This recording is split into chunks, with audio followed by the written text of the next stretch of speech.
record for. Welcome everyone to MESM Academy's Building Systems 101 training this morning. Thank you for joining us. Our learning questions today are: what are the main forms of heating, ventilation, and air conditioning systems in Massachusetts? What are the most energy efficient systems? Our learning objectives today are to understand how BTUs heat are delivered to and removed from a building, to describe how heat pumps work, and to learn about the old school and modern HVAC systems common in residential and commercial buildings in Massachusetts. As always, we'll start with a quick introductory poll. On your screen, you'll see the objectives. Please rate your level of agreement with the statements that you see on your screen. That should be launched soon.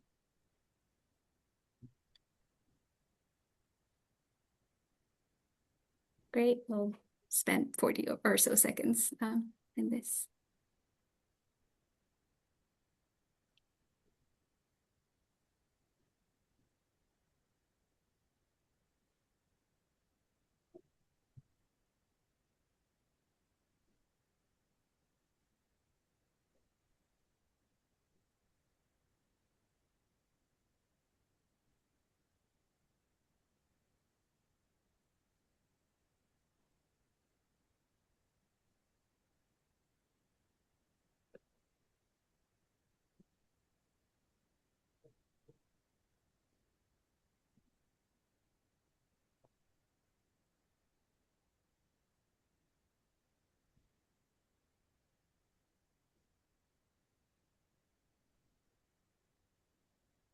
Great.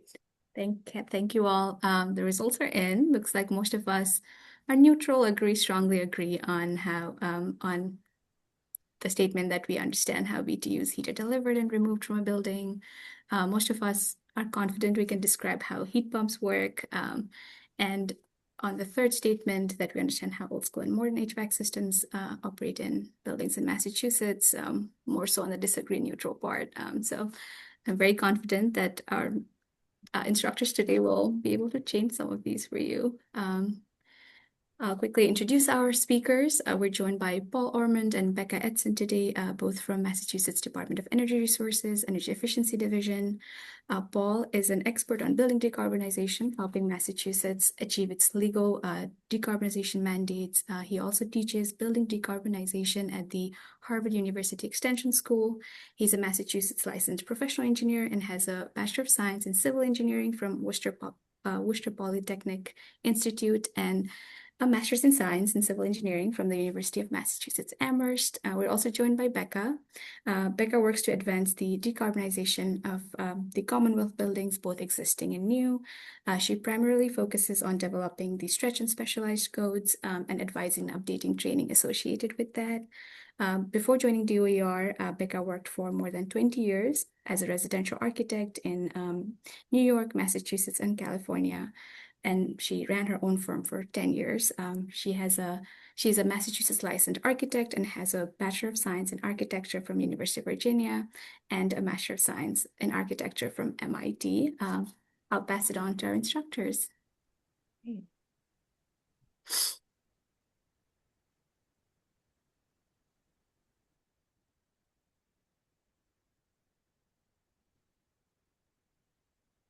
Hey, good morning. My name is Becca. I'm here with Paul.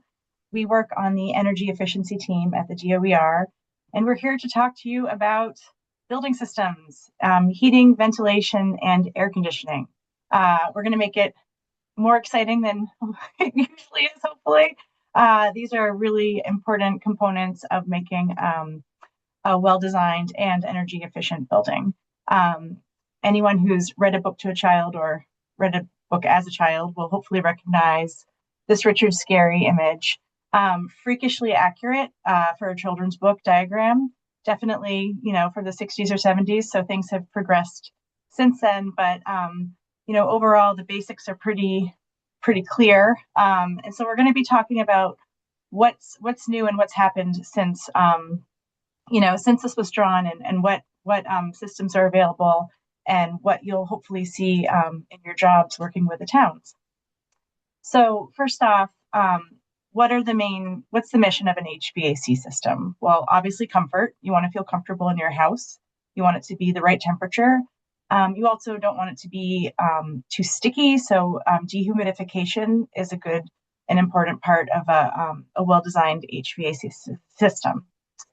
You also want to maintain a safe interior temperature. In situations of extreme heat or extreme cold, you want to make sure that the building can maintain the proper temperature. And also in emergency situations, ideally, even if there's a power outage, the building could maintain a safe temperature for a few days. Indoor air quality is, of course, extremely important. We want to make sure that stale, gross interior air is exhausted to the outside and fresh air is brought in. And we also want to make sure that unsafe exterior air is not brought into the interior. So a polluted environment or in a wildfire, we don't want to be sucking that air into our house. And finally, energy efficiency and decarbonization. We want to work toward incorporating systems that will not increase climate change. So we want to be using the newest, greatest methods of HVAC systems. So first off, we have our cast of characters, the HVAC All-Star team that we'll be talking about today. We have our BTU, our British Thermal Unit, that's heat. We have space heating and space cooling, which also includes dehumidification. We have ventilation. And finally, we have domestic water heating, also known as service water in larger buildings. What is a BTU? Okay, the British Thermal Unit is basically the heat required to raise 1 pound of water by 1 degree Fahrenheit. Interestingly, it's also about the heat that you get from burning an ordinary kitchen match. We have named our BTU Bruce for this session to make him more exciting and also because he has a very important role in today's topic. So, Bruce, the BTU, we're going to be talking about the life of Bruce. Where does he come from? How does he get there? And does he just live one life or can he keep on living through eternity? These are going to be the main components that we talk about as we understand our HVAC systems today. Where does Bruce come from? Where do BTUs come from? They come from combustion of fossil fuels. They come from electric resistance. They come from electric heat pumps. And they also come from solar heat gain. How does the BTU get there? You can travel by steam, by air, by water, by refrigerant, or directly. It can be transferred from one spot to another. And does the BTU live just one life? Or can it be energy recovered and used again? So combustion. Okay, combustion's pretty simple. We burn stuff. We burn stuff and that produces heat. Usually we are burning fossil fuels. So combustion of fossil fuels is something that we are trying to move away from in the Commonwealth. We want to eliminate it because of the emissions. So while combustion is traditionally, especially in Richard Scarry's world, the most common form of producing heat, we are trying to move away from that. Electric resistance is another option for producing BTUs. Electric resistance, basically, you send an electric current through a heating element, kind of like a hairdryer or the stovetop of an older electric stove. That produces BTUs, that produces heat. While it's better than combustion of fossil fuels, it's extremely inefficient. So we are trying to move away from electric resistance in the future. Heat pumps. Heat pumps are great. Heat pumps remove a BTU from the outside and put it on the inside to create heat, or take a BTU from the inside and bring them to the outside to create cooling. You can do air source or ground source for heat pumps. This is the gold standard. And also, finally, we have solar heat gain, which is an excellent option, not always available for all buildings and building types. Solar heat gain, if you can imagine that you have a house, you have a big window, and you have a concrete floor, and the house is well insulated. During the day, the heat comes in, hits the concrete floor that acts as a thermal sink. And then because the building is well insulated, at night when it cools off outside, the heat that was trapped in the floor comes in and fills the house. So the house stays warm. that solar heat gain, taking advantage of the sun. I'm going to pass it on to Paul. Hello, everyone. Hopefully you can hear me okay. So my name's Paul. Thanks so much for participating this morning. So let's go to the next slide. You probably heard about heat pumps. They kind of, they're something that you've probably heard of, but a lot of people are puzzled by. So I think it's worth going like one level deeper with like a simple explanation of how heat pumps work.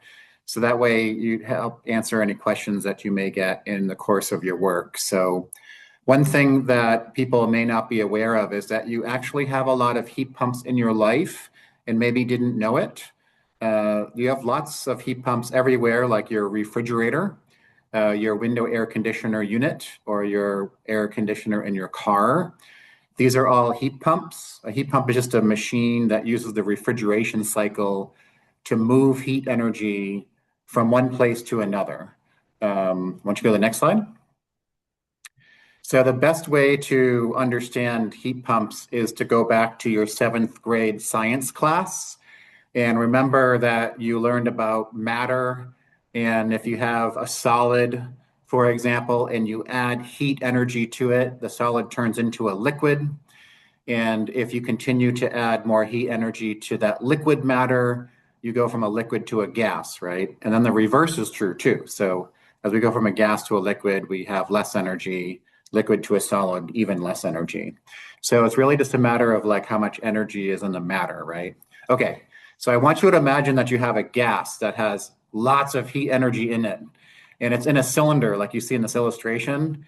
Now imagine that you can take that cylinder and just smush it and crush it and compress it such that you compress those vapor molecules into a liquid. So if you could do that, and you can do that, and you can make that compression happen, what happens is all of the heat energy that's in that gas goes out in the surrounding environment. And that's one of the steps, the refrigeration process that a heat pump uses. Want to go to the next slide? So the other step that's used in the refrigeration process is the reverse, right? So imagine that you have a liquid, and if you can expand it physically into a gas, what would happen is that it almost like creates a vacuum. So it creates a situation where the heat energy that surrounds that matter just can't resist itself. It has to get into the gas, right? So when we transform that liquid into a gas through expanding it, the heat energy just has to get into that gas no matter what. So why don't we go to the next slide? So here is a very simplified explanation of the heat pump refrigeration cycle, because this thing really puzzles everyone. Everyone's like, how do I get heat when it's freezing outside? And the answer, the temperature on the outside is not as relevant as you think. So say that you're middle of winter, it's 10 degrees outside, it's really cold, and you're trying to keep your house warm, right? The way a heat pump works is this, I've simplified it to 2 steps. Starting at step 1, we have a refrigerant that's in liquid form. And so you see where I have the number 1 there. That liquid passes through a piece of equipment called an expansion valve. And the expansion valve transforms the liquid into a gas. And when we make that transformation from a liquid to a gas, the heat energy surrounding that expansion valve can't help itself. It has to go into the gas. And once it's in the gas is very hot. So now we take that hot gas and we physically pump it into the inside of the now warm building, right? And that hot gas then encounters a compression machine. That's when you run that makes the sound, right? And that we use a little bit of electricity to make that compression happen. And we're compressing the gas back into a liquid. And when we do that, the BTU doesn't want to hang around the gas anymore. It doesn't want to stick around in the liquid. So a lot of that heat energy comes out of the gas and it goes into the space inside the house. And that's a very simple explanation of how a heat pump works. So again, when it's Doesn't matter that it's cold outside, you can still make this operation work by manipulating the phase changes of a refrigerant. Why don't you go to the next slide? Now, the same piece of equipment can be used in just doing the exact opposite direction for space cooling. So if it's very hot outside, how do we get the heat energy from inside of a space that we're trying to keep cool to a very hot and humid outside air? We use the same refrigeration cycle, but in reverse. So that's the magic of a heat pump. Why don't you go to the next slide? So the left side, you can see that indoor and outdoor unit. You've probably seen these everywhere. So those are heat pump units, and that's the exterior part of it and the interior part of it that you see in those photos. And what you see on the left side is a very small heat pump. These systems can also be really, really big, in which case they might put them on the roof of a building. Like this is what you might see in a modern school, for example. Why don't you go to the next slide? Okay, so you just had Thanksgiving. Maybe your old uncle was across the kitchen table from you explaining that heat pumps don't work when it's cold out. And that is actually true, but it's 25-year-old information. So it used to be that we didn't have the refrigeration and materials and technology to very efficiently, effectively make that refrigeration cycle happen when it was below about 40 degrees outside air. And so for decades, we made heat pumps that had electric resistance coils inside them. And so people would use heat pumps for space heating in like Florida or Alabama in southern climates. So the heat pump would be the thing that is used most of the time. And then every now and then they would run the electric resistance if it got really cold out. And those same pieces of equipment were sold also in the northern climates. But that was kind of a disaster because then the electric resistance would just run all the time. So that equipment that's the old school equipment. These days, we now have heat pump equipment that can work when the outside air is negative 10 degrees, negative 20 degrees. We literally have heat pump equipment that works in Arctic climates. So there's a research center in the Arctic that is operated with a heat pump, and there's no electric resistance turning on when it's cold outside. That's because of advances in refrigeration and materials technology. So your uncle is half right. It's just that the information is old. Why don't you go to the next slide? So you've probably heard the term air source heat pump. So just want to give you a visual of what that means. That is a heat pump that's connected to the air, and you're sourcing the heat energy from the air. That's what you see in this photo here. Why don't you go to the next slide? And you maybe heard the term ground source heat pump. That means that the source of that heat energy is from the ground.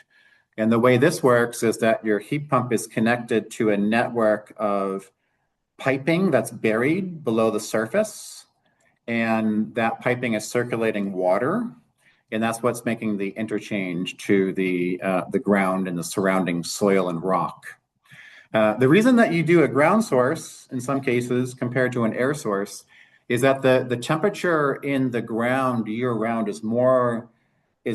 varies less. It's more advantageous temperature than the air. Was very cold in the summer, very cold in the winter, very hot in the summer. The ground is more attenuated, and thus it takes less compression energy to run that refrigeration cycle. So that's why people use ground source. This is also called geothermal. So maybe you've heard that term. So just wanted to explain how all these come together. Go to the next slide. All right. So I think this is where you take it back, Yes. Becca, and talk about how do I get there? Yes. So now we understand the basics of heat pumps and the refrigeration cycle. So we're going to go back to Bruce for space heating. So where does Bruce come from? How does Bruce the BTU travel to the space to heat? By steam, by air, by water, by refrigerant, or directly? And can the BTU be energy recovered? The first one we're going to start with is steam. We all have probably lived in an old building and had steam heat. Steam is produced. The the BTUs from the steam are produced through the combustion of fossil fuels. So we use oil, gas, wood in a boiler to heat up the water. The water boils, creates steam. Steam is then brought through piping to a radiator and heats the house. Okay, that's a basic version. You can have BTUs travel throughout the building by air. So we can create hot air through a furnace, a combustion fossil fuel furnace. We can create hot air through electric resistance. And we can create hot air through heat pumps, once again, by moving the BTUs from the outside to the inside. And they travel through ductwork, right? So you have your main duct, and then it stems off into different ducts. Those ducts carry the hot air into the room and heat the space. So you distribute the air throughout the building through ductwork. We can have BTUs travel by water. So same idea as the air, but this time they're traveling by water. We heat up, we create the BTUs through the combustion of fossil fuels or through electric resistance, or we move them into the space, into the water through heat pumps. The water is heated, and then it's traveled throughout the building through a series of pipes to units on the walls that will then heat the space. And we can use refrigerants. This is through heat pumps only. So we have the heat pump that takes the BTU from the outside, brings it to the inside, and then travels throughout the building through refrigerant lines to bring space heating or space cooling. And finally, how can the BTUs move throughout the building and heat the space? You can use an electric heat pump, a direct or ductless heat pump. So basically that sits right outside the wall, brings the BTUs in, spits them right into the space. So you would have 1 unit per space minimum, but you wouldn't have a ducted system. And Paul is going to take over for district energy systems. Yeah, we just want to give this a quick mention because you might come across this. This is what you might see in a campus setting if you have a university or college in your municipality, or a hospital setting. If you have UMass Medical Center, for example, has a system like this. We also have 2 systems like this in the city of Boston. So this is a system that, just so you have a picture of this visually, you make typically steam in some central location, traditionally with fossil fuels, but these systems are transforming these into systems. They use industrial heat pumps that can make steam. Can't do that at a building level, but you can do it at a district energy system level. And that steam's then distributed downstream to many buildings. It can be hundreds of buildings. And then once it gets to the building, it comes across a heat exchanger because the steam that steam doesn't literally go into all throughout the building. On the other side of that heat exchanger is either more steam or hot water. And then it's just the same thing that Becca just explained about the distribution from there out. So just wanted to make sure you had a picture of this that you might come across on occasion. Why don't you go to the next slide? So the last bit of philosophical angst by Bruce is, do I live just one life? And that means, am I getting recovered, and do I get to live my life multiple times? So we wanted to break things out this way with where do I come from, how do I get there, and do I live just one life, as just kind of a fun way to explain. So HVAC systems, if you talk to MEPs and HVAC engineers, full of like all kinds of weird nomenclature. They talk about PTACs and VRF and split systems and mini splits and blah blah blah blah blah. It's all this nerdy geeky stuff, right? Anytime you want to understand an HVAC system, just break it down into these 3 things. How's the BTU made? How's it distributed? Does it get used multiple times? And that's really it. It's always the same 3 questions. So just wanted to kind of reinforce that to help you in your journey as sustainability people, so you're more familiar with HVAC systems. So let's talk about energy recovery. Let's go to the next slide. So there's 2 ways to recover, Bruce. If I have a distribution system that is VRF, that is refrigerant or hydronic water, it allows me an opportunity to do heat recovery within a building anytime that building is in concurrent heating and cooling. And this happens in big commercial buildings, one side of the building is in cooling because the sun's shining in really strongly, and the other side of the building is in heating because the sun's not on that side of the building. Happens all the time. So what happens here is the part of the building that's in cooling, those BTUs, Bruce, is getting sucked into the distribution system, cools that space, and Bruce then goes to a different part of the building for space heating where space heating is needed. So he's just being moved from one side of the building to another. And so that allows me to avoid having to run a compression cycle or burn more fossil fuels to make more Bruces. So I'm moving things first before I reach out to the outside. And that saves a lot of energy. The other way that we save energy through energy recovery is in the ventilation systems. So I have a duct of air that's bringing air from the outside, and it's crossing with air that is going from the inside out. And so the air is not physically touching those two streams. They're just passing by each other through these thin films. So the films they're very conductive and they allow the heat energy to transfer, but the air stays separated. And that's how we can do energy recovery in ventilation systems. So that's a good segue to the next slide. So let's talk about ventilation. So you're going to come across this quite a bit, but for centuries, we really didn't do anything to ventilate our buildings.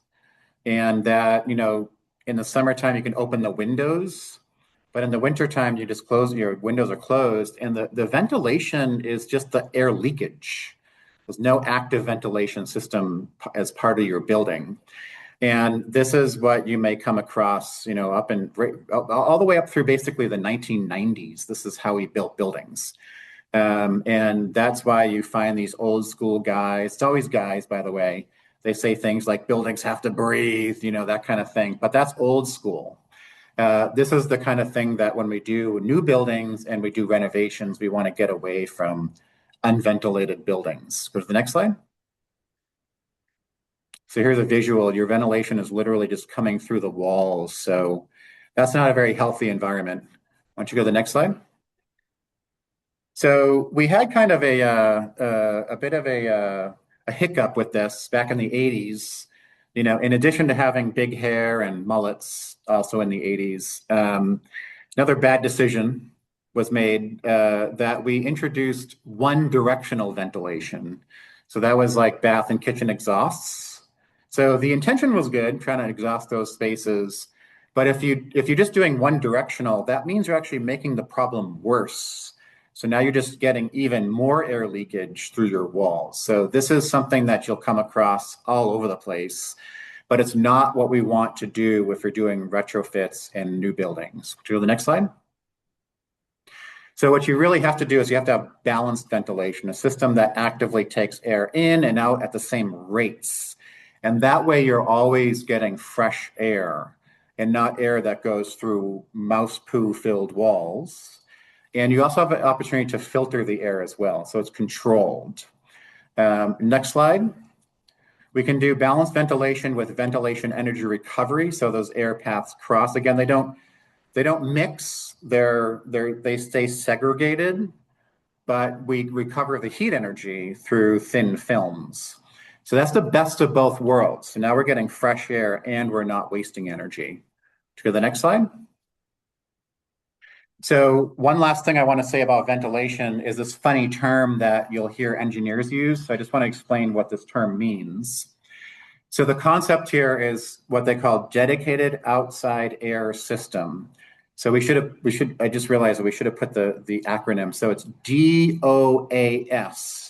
And so engineers, they get all fancy and they say DOAS. They're spelling out the acronym. So you hear talk about like, we're going to have a DOAS system. So now you know what this means. What this means, it's a system that the ventilation system and the thermal system are totally separated. And so the ventilation system just does whatever it needs to do without involving the thermal system. And the thermal system does whatever it needs to do without involving the ventilation system. So you can see on the left-hand side, that's the ventilation system. There's the energy recovery unit on the rooftop, and it's sending and taking ventilation air to the space independent of the thermal system. That's a heat pump on the roof getting its outside air, heat pump, and Bruce is coming in through the heat pump, and it's getting sent to fan coil units through a hydronic system. So see how much you learned just in a few minutes? And those systems can do what they need to do without involving each other. So this is a big deal. For decades, we used to combine thermal systems and ventilation energy systems. So a very typical example would you have a furnace that makes hot air, and that hot air is distributed throughout the building through the ventilation system. So whenever I needed to heat the building, I also had to ventilate, even if I didn't need to ventilate. And if I needed to ventilate, I had to heat the air, even if I didn't need to heat the air. So it's very inefficient. So you want to have a DOAS system when you do retrofits or new construction. Next slide. All right. Excuse me. Okay, so now we're going to talk about domestic water heating, again, also known as service water for larger buildings. Pretty straightforward. There's a number of ways to heat water for your building. First, of course, is the fossil fuel boiler, an oil boiler, a gas boiler. You heat up the water is then circulated and used. Trying to get away from that, again, because of combustion of fossil fuels. You can have, that's supposed to say two, you can have an electric resistance boiler, which is not great in terms of energy efficiency, but is better than combustion. You have heating elements that sit in the tank. You run electric current through them. They heat up the water is then used. You can have solar thermal. Solar thermal, I find really exciting. Solar thermal, you have these tubes that sit on the roof. The sun hits them. The tubes are filled with water. The water heats up. It is brought to a storage tank. It's used. Super simple, great way to take advantage of the heat that's already coming down from the sky. We also see this sometimes, more commonly, starting to be used with an electric resistance backup heater, so that you're trying to use the solar thermal heat source usually for your hot water, but in periods where you do not have solar thermal heated water, you can use electric resistance in tandem. So you're able to use the two together, and you're using less electric resistance, so it's a more efficient system. And finally, heat pump hot water heaters. These have made great strides in recent history. We're going to see more and more of them. Basically, it's the same idea as air source heat pump for space heating. You take the BTU from the outside, you bring it through a refrigeration cycle through the tank of water. The heat is distributed into the water. You have hot water. So you will start to see these more frequently as the technology improves and the costs come down and more folks make them. So keep your eyes out for these. And finally, all right, we're going to play the HVAC system is right. Our version of the Price is Right. We're going to throw out some scenarios of old school and modern assemblies of these different systems that could go into making a old school town hall or a modern town hall. So first up, Paul will take us away with the old school town hall option 1. Yeah. So again, this is just to help reinforce how to understand HVAC systems. Again, just break it down to where the BTU comes from, how it's distributed, and is the energy recovered either in the distribution system or in the ventilation. So what you might find with your old school town hall, a very typical way that we did buildings in the past was with a gas boiler, make hot water. That hot water is distributed throughout the building. And then the ventilation system, you might have a ventilation system, may or may not be a ventilation system there at all. And then even if there is a ventilation system, very typical old building that has no energy recovery, huge waste of energy that way. So you might come across that in your municipality. Why don't you go to the next slide? So what you might do with that, very typical upgrade, is to replace the where the BTU comes from, fossil fuels to heat pumps.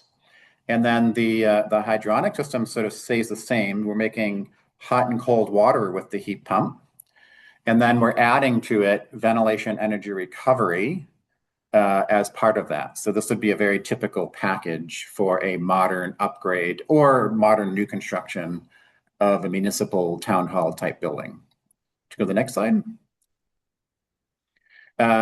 Your school. I think this is meant to say old. Oh, this is old school town hall option 2. Okay, got it. Yeah, so this is all very universal. So don't worry about the terms we use here in terms of the building types. So you might find this could be in a town hall or in a school, a boiler, and then it's distributed with steam, and there's no energy recovery. This is kind of school I went to all my childhood. Go to the next slide. And a typical upgrade would be to have a heat pump, could be VRF, which is refrigerant distributed heat pump. So we're getting the hot and cold locally distributed through refrigeration systems. And then we're adding energy recovery ventilators, ERVs. Next slide. Okay, so this is the home stretch, by the way. We're almost done. We can have lots of time for questions. One final philosophical point that we haven't brought up yet, which is how long do I have, right? So let's talk about that. Go to the next slide. So we talked a lot about HVAC systems, but it's also important to consider the envelope systems as well, right? So we have, when we build buildings today, we use a very different approach than we have been in the past when we build our envelopes. So we now use envelope standards that have way lower air leakage, much better quality envelope. They deal with something called thermal bridges, which are discontinuities in the envelope, so that there's good consistency. And we're always adding ventilation energy recovery, right? So when we do those 4 things, we call these the 4 pillars, it means that a BTU, whether it's from a heat pump or whether it's from fossil fuels or electric resistance, or if it's from the sun, it might be solar gains itself, right? It could be internal gains, which is heat from the people on the inside. That BTU, when we have these 4 pillars, it's gonna stick around. It's not gonna just go right out the door through a leak, right? It's gonna last a long time, and it's going to lower the demand, the heating demand of that building by a lot, by 90%. So this is the new way to do buildings. Next slide. So the buildings that we've been building for decades look like what you see on the left. Bad envelope and requires tons of HVAC systems to make the BTUs and to distribute the BTUs. But what we have now is the picture on the right side, which is a quality envelope where we need very few BTUs at all because they stick around. And that means that the building is now what we call grid friendly. It means that we can swap from gas space heating to electric space heating without putting any new load on our electric grid. Would you go to the next slide? So I think this is the last slide, so I'll end here. So when we think about renovations, and this is kind of a sneak peek into the future, right? It's traditionally when we've renovated buildings, we've just upgraded the HVAC systems in the ways that we explained in the illustrations. But what we're going to be doing in the future is much more serious interventions to the envelope. So we can build those 4 pillars, those quality envelopes with new construction easily, and that's now mandatory in Massachusetts, universally mandatory. So that's what you get with new construction. But if you have an old building, there's emerging approaches to bring that same level of envelope improvement to even an existing building so we can achieve those kind of new building results. So in addition to HVAC upgrades, to consider things like this, where we wrap the building from the outside, and also this approaches we can use where we can wrap the building on the inside if it's a historic building. And we can achieve those low air leakage buildings and address those thermal breaks using these methods and have really great results. So just kind of a sneak peek of what's coming in the future. I think that's our last slide, but let's just double check. Yep. Yeah, that's it. So, all right, we ended, I think, pretty much great on time. So we have good time for questions.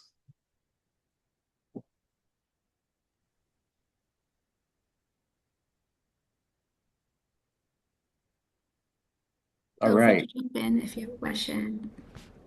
Yeah, it Yeah, looks it like looks we like have we a have a question question from from William. William.